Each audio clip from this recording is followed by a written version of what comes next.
can you become a really high-level, professional, working artist without studying in detail the art foundation, without developing your understanding of the art fundamentals like perspective and rendering in depth, and without becoming too much of a drawing nerd? I think that this is possible, and in fact I think there's a lot of benefits that come with learning to draw just by doing it, as long as you can actually do that and get through all of the pain and hardship that comes through experimenting and trying things out for yourself. I think that it helps your drawing have a lot more personality. I think that it helps you have more of a can-do attitude, because you figured out how to do some of these things on your own.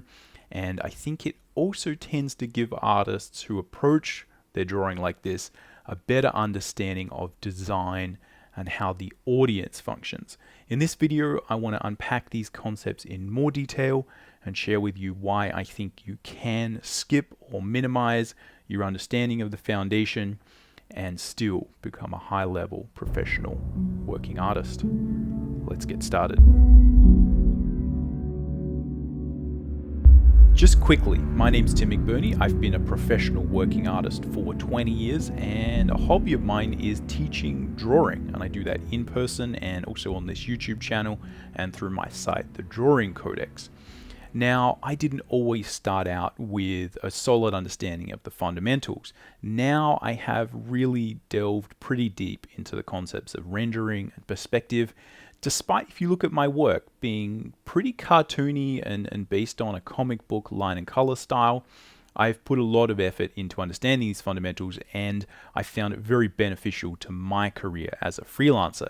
I made another video that talks about the benefits of really studying your foundation in detail. You can check that out. The link will be in the description at the end here.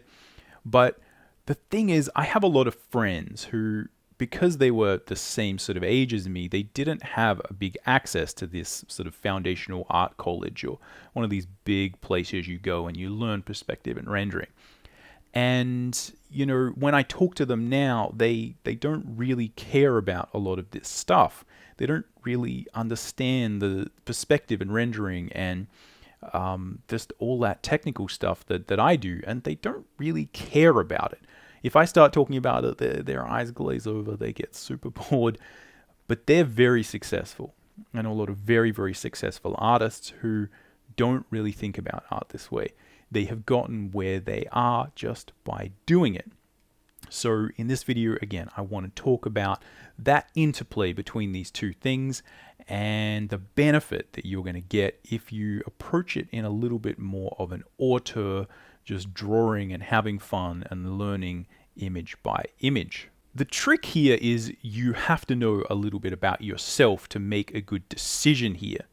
Part of this is understanding that if you are just going to learn by doing, that you're going to have to know a lot about yourself, and you're going to have to understand that it is trickier to learn drawing this way because you have to self-motivate yourself a lot, and you're not really relying on someone else's system. There's less truth that you can rely on. There's less of that foundation that you can build upon. You have to figure a lot of it out for yourself, but this isn't always a bad thing. One of the traits that I find people who are more self-taught, who have just sort of sat in their basement and learned to draw, is that they do have a good sense of self and a good sort of can-do attitude. And I think a lot of this comes from just having to sort of figure it out yourself. It's a little bit more challenging, but the challenge teaches you a lot. It teaches you a lot about yourself and just how you go about doing stuff. If you just say, hey, I want to do that, knowing that if you just kind of start playing around with it and you just jump in and you just kind of figure it out, that you'll be able to do it, and knowing specifically how you relate to that, knowing yourself is really, really important. How you respond to the challenge, what your own sort of learning curve tends to look like. For me personally, I know that, I'm just not a good starter at anything. I sort of start anything in the beginning. And so I know that when I sort of learn something, I always have like a really low point at the beginning where I'm just kind of trying to get it sort of in my head straight. And again, it's this understanding of how I learn, and hopefully you, if you approach things in a similar way, will have a particular understanding of how you learn. What does your curve look like? When do you, start to feel like, okay, I've got this concept? And, when do you feel like, maybe you're going to get disillusioned with it? Understanding those things and knowing how to overcome them or stay the course in the middle of a particular project, that's a really, really vital skill that you will just naturally build by learning to draw in a more natural way. It's this idea of just figuring it out that I see sort of come up again and again, and I see in people who have a lot of self-confidence in their own ability. Not necessarily that they're confident in, just walking around, not like they're a confident person, but they kind of know they can figure this sort of art stuff out. They have expertise there, and they're not intimidated by these big sort of artistic challenges because they've done it so many times, and they figured out systems within themselves to really sort of master that. And, one of the interesting things is I actually signed up for that masterclass sort of website. You might have seen it being sort of advertised around. It's where there's a lot of sort of big names, big directors, big writers, big actors, and they sort of teach you a little masterclass thing. It's pretty good. It's pretty interesting, nicely produced. And the thing that I really noticed is a lot of the sort of bigger name directors, the bigger name writers, really just had this attitude. That was their primary message, or at least the primary message I got it was they're just like, just try it. That's what I did. They just say, someone like James Cameron or David Mamet, that is sort of their attitude, is like, just give it a go. You will figure it out. Trust yourself. Trust that you'll figure it out. If you do it and you put yourself in the situation and you dedicate yourself to the craft, you'll figure it out. And, that's part of the process, and you learn a lot about yourself, and that's good. Certainly in my case, I spent a lot of time trying to figure out how to draw without really dedicating myself to the craft of it. And although I feel like I wasted a lot of time and I probably didn't make a lot of money then, that experience of kind of just having to figure it out and figuring out how to become reliant upon myself to get the information and just repeat this process and sit there staring at the blank page. That's something that, again, I do appreciate, and I do appreciate that people who go their own way with this have a really solid understanding of that side of the creative process. It's really, again, understanding the creative process and how you relate to it that this method of learning drawing will help you with. One of the key concepts that I learned figuring out my own style is how important it is to have a simple process that you can call your own. If you're interested in developing your own process for illustration, especially the line and color illustration, you might want to check out my free quick start guide on developing a line and color style. In it, you get my process for creating the images that I create, and you get access to all the brushes and Photoshop documents that I use. And again, I think the key there is to keep it as simple as possible. If we keep the process and the functional side of things very basic, you allow yourself to get your personality into the image and into the art a little bit more, as opposed to focusing too much on the fancy stuff, right? Millions of brushes, millions of effects.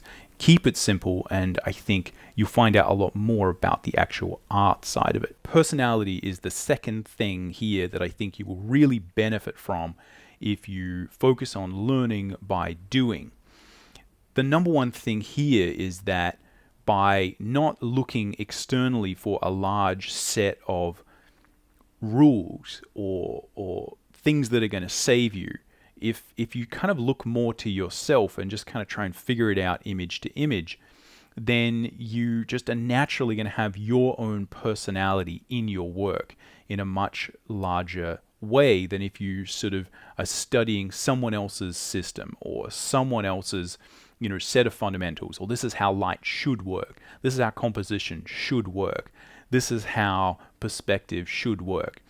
having your own sort of set of how you think those function can be very useful, because again, what you find is your work just tends to be more unique. It tends to be more you by default. I've actually heard people say that once you kind of learn too much structure in drawing, that it takes some of the naivete away from your lines and the way that you used to draw things. And although I think I'm not quite on that side of it, that is something that is worth considering.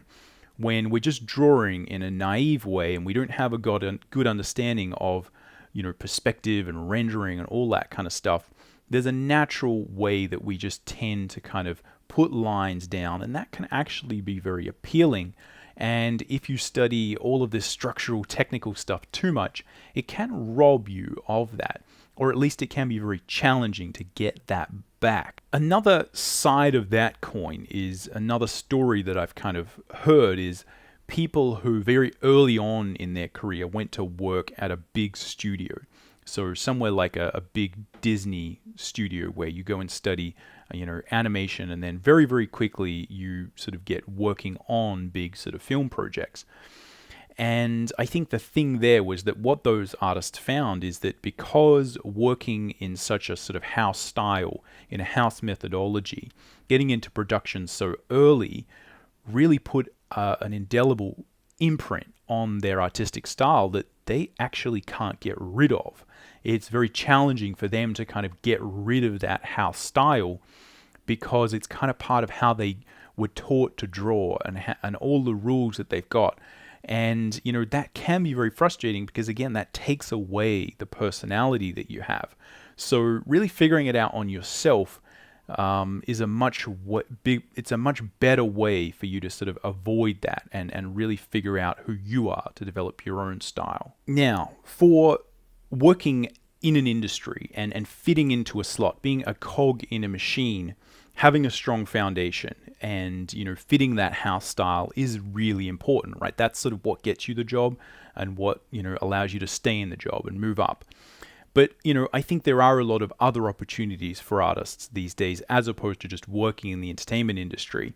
And I do think if you are pursuing more of an auteur career, or where you do want to become an Instagram influencer or an art influencer on whatever social media is around in 10 or 20 years, having a really strong sense of personality to your work and understanding, what's special about you, what's unique about you is going to be vital. That's what makes you different.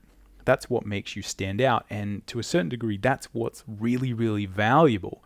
And if you study foundation too much, maybe you can lose some of that, because that really is the magic that is going to make people appreciate specifically you. Personally, I found this to be an interesting topic because one of the things that I think people tend to appreciate the most when they're trying to follow an artist or appreciate an artist is they want to see consistency so that they can appreciate that artist's style. And I think that consistency and personality is one of the primary things that will drive people to view you and sort of want to follow your artistic career. And, for me, because I studied foundation and I've worked in so many different areas, again, in the other video where I talk about foundation being good, I say that's good from a working perspective, right? It's a good way to make money. But people, I think, often look at my Instagram feed or whatever, and they're like, well, is this the same artist, right? They're doing a wide variety of things. And to a certain degree, that's with me taking out a lot of the work that I have done, which is even more vastly different to those styles. But I think because I personally can work in different styles, I think it makes it a lot harder for people to connect with me on that sort of influencer, artistic level, because they're not seeing that consistency in the feed. They're not seeing that sort of unconscious personality and consistency come there. Again, even though I'm trying to sort of project that a little bit, I think that, if you don't have the ability to change style quite as much, you're going to naturally do a much, much, much better job at that without even thinking. The third thing that I think is a huge benefit to just figuring it out on your own is that the artists who go this way and tend to eschew the technical side of drawing, the craft quite so much, tend to have a really good understanding of design and a really good understanding of the audience. And I think these things are really, really important if you do want to sort of be more of a creator, more of an auteur, or if you want to be, in a situation where you have more creative control, even if you are working within an entertainment industry, within larger structures. If you want more control, understanding design and how the audience actually functions is vital. Now, this is because often good decisions are derived through good design. I think in general, we can sort of say that. And often the solutions you do want, if you're thinking about making something as an auteur, as a creator, the more effective things where you're considering what's the audience going to be interested in, what is going to get my message across, how can I make someone feel this way. If you're a hammer, then everything's a nail. If you're really good at perspective and rendering and you can kind of just think of any idea and sort of draw it, then you're not going to look for the more creative options and the more impactful options that I think can often happen if you're a little bit more constrained by those sort of budgetary things.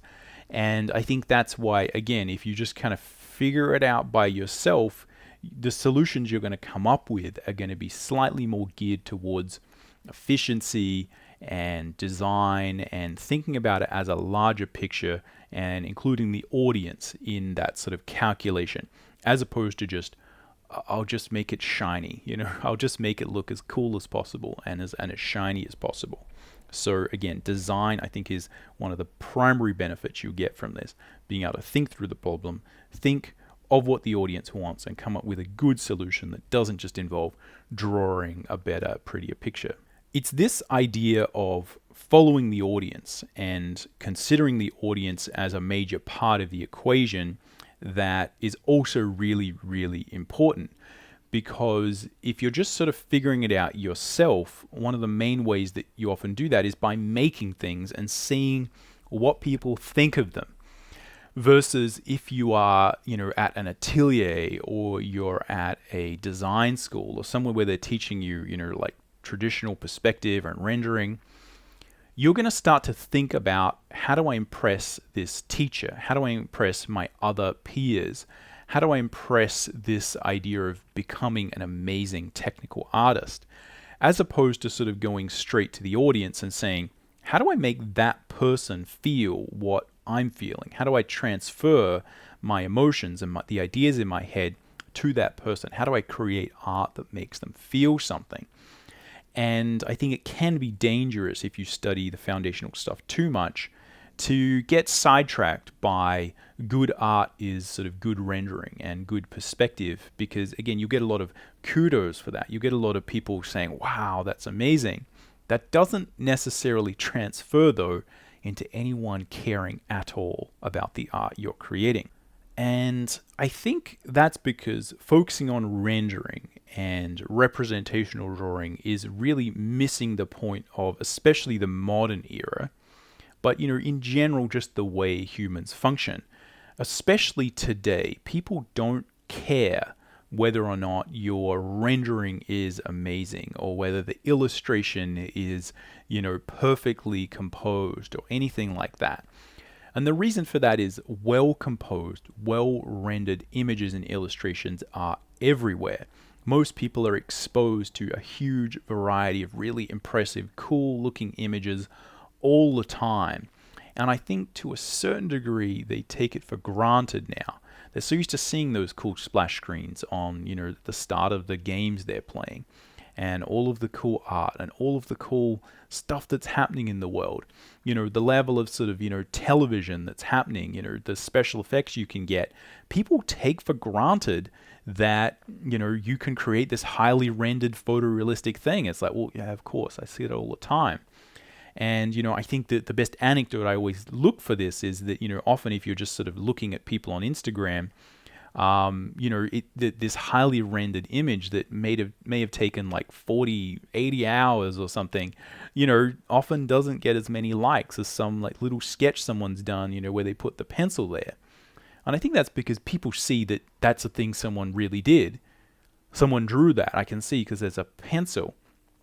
Whereas when you look at like this sort of perfectly rendered thing, they're like, well, that's just a thing that happens in my video games that I buy.